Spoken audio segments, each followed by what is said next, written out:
Ce que je retiens d'abord de sa présentation, c'est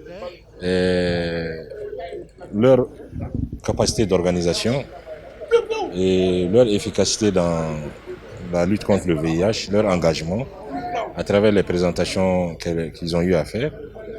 Donc, et en plus, ce que je retiens, c'est que la lutte contre le VIH demeure toujours problématique.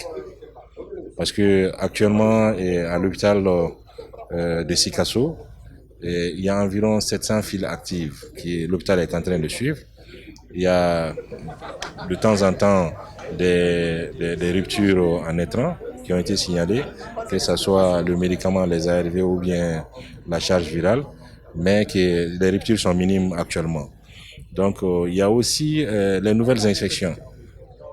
En 2022, ils ont enregistré plus d'une centaine de nouvelles infections. Et on constate aussi des cas de décès. Environ 14 décès en 2022 et des cas de perdu de vue. Donc, ce sont des défis qu'il faut réellement qu'on essaye de relever. Donc, on a échangé, on a proposé des solutions. On a fait aussi des recommandations. Donc, que ce soit à l'attention de l'hôpital ou bien à l'attention de l'exécutif régional, ou bien à l'attention même de nous qui sommes au niveau du secrétariat exécutif national, ce que nous devrions faire pour adresser ces défis-là. L'engagement politique du chef de l'État ne fait aucun défaut. D'abord, la première des choses qu'il a eu à faire, c'est de changer de leadership au niveau de son bras de travail qui est le secrétariat exécutif national de lutte contre le VIH-Sida.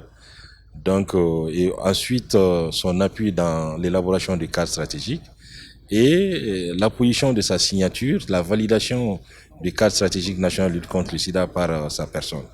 Donc, cela dénote de son plein engagement par rapport à la lutte contre le VIH. Et ensuite, les instructions qu'il nous a données, il nous a instruit de disséminer ce cadre stratégique au niveau des exécutifs régionaux, au niveau des acteurs de la lutte contre le VIH et au niveau de la société civile.